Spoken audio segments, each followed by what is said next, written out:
इंसान अगर गुनाहों से तौबा करे तो रहमतों की बारिश होती है।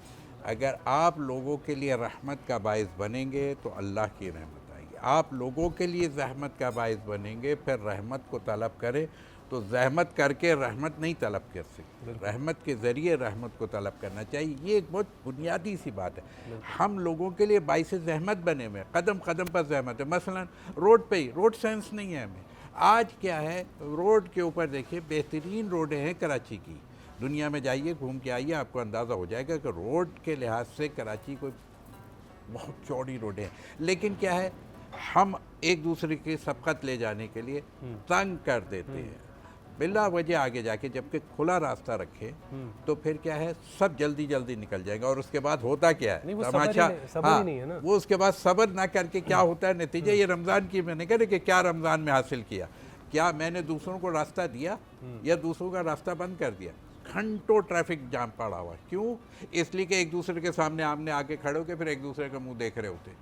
पहले मुझे निकलना है, पहले नहीं मुझे निकलना है तो निकलेंगे तो तब कि जब वो आगे वाला रास्ता देगा। ना मैं निकलूंगा ना आप निकलेंगे, ये हो रहा होता है, ना मैं निकलूंगा ना आप निकलेंगे। अच्छा, जिद बहस ये कौन सी चीज़ है? लेकिन बहरहाल रमज़ान उल मुबारक तो रमज़ान में आया था कि अपने गुनाहों को, अपनी गलतियों को क्या है कम करो, अपने गुनाहों को जला दो। गुनाह कैसे जलाए जाते हैं? रहमत के ज़रिए से गुनाह। ये आग के ऊपर पानी डाले तो क्या होता है? आग बुझ जाती है। तो ये अंदर की जो तुम्हारे अंदर आग लगी हुई है, इंसान के अपने अंदर एक आग लगी हुई है, इस आग को ज़िक्र इलाही से ठंडा करो। ये हवेस की आग है, ये जाहो जलाल की आग है, ये झूठ, ये धोखा, फरेब एक अंबार है, कभी ज़ख़ीरा अंदोज़ी। हर लिहाज से मैं किसी न किसी इंसान को नुकसान पहुँचाना चाह रहा हूँ, किसी न किसी माशरे के फ़र्द को मैं अजियत देना चाह रहा हूँ, और फिर मैं चाह रहा हूँ कि अल्लाह की तरफ से मेरे लिए रहमत आ जाए। किसी को अजियत दे करके अल्लाह की तरफ से रहमत नहीं आती। सबसे पहले इस एटीट्यूड को चेंज करना पड़ेगा। यही तकवा है। और तकवा क्या है? तकवा क्या है? यानी सिर्फ ये कि लक़लक़ा लिसानी, ज़िक्र पढ़ते रहना और अमल उसके बिल्कुल बरअक्स करना, ये फ़ायदेमंद नहीं है। लिमा तक़ूलूना मा ला तफ़अलून, तुम वो ज़िक्र क्यों कर रहे हो जो तुम दिल से खुद नहीं चाहते हो।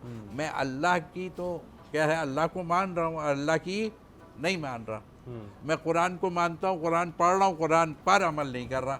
तो जब तक कुरान क्यों दिया गया रमज़ानुल मुबारक में हमें? रोज़ों में सबसे बड़ी खूबी ये है रोज़ा। ये रमज़ान को देखिए, मैंने अभी थोड़ी देर पहले शायद बात हो रही थी कि रोज़ा, ज़कात नज़र आएगी, देंगे नज़र आएगी, नमाज नज़र आती है, हर इबादत आपको नज़र आती है। लेकिन जब आपने नियत की, किसको पता है कि आप रोज़े से हैं या रोज़े से नहीं हैं?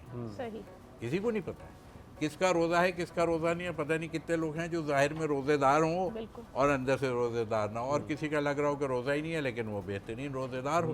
क्यों? इसलिए कि उसने उसकी खुशनुदी के लिए, जब हम एक फ़ैसला कर लें, बस ये पहले अशरे में रहमत खुदा आ जाएगी। और वो फ़ैसला क्या है? अल्लाह की खुशनुदी के लिए हम रोज़े रखें। और मैं तो ये समझता हूँ कि अहले बैत अतहार के यहाँ भी अगर हम देखते हैं तो 3 रोज़ों की मन्नत मान ली गई। रसूल अकरम सल्लल्लाहु अलैहि वसल्लम आए, इमाम हसन इमाम हुसैन बीमार है, और बीमार है तो देखा का बेटी हज़रत फ़ातिमा से कहा कि ऐसा करो कि नज़र कर लो। क्या नज़र कर ले? नज़र भी बता दी, और नज़र यही बता दी कि बस 3 रोज़े की नज़र कर लो। फिर उन्होंने रोज़े रखे, और फिर वो फ़कीर आया, मिस्किन आया, यतीम आया, उसको देते रहे। खुदा की तरफ से खान उतर आया, कुरान में उनका नाम आ गया। अब इससे आगे क्या बात? नहीं, बिल्कुल बड़ी खूबसूरत तरीके से आपने इस पर रोशनी डाली है। मैं भी यही कहता हूँ कि साद भाई, जैसे शुरू में भी मैंने इस हवाले से जब प्रोग्राम शुरू हुआ तो मैंने बात की थी कि आपका एक छोटा सा इख्तियार है जो अल्लाह ने आपको दिया है। ना आप अपने इरादे अपनी मर्ज़ी से रह रहे हैं, ना आप अपने इरादे अपनी मर्ज़ी से इस दुनिया में आए, ना आप अपने इरादे या मर्ज़ी से इस दुनिया से जाएंगे।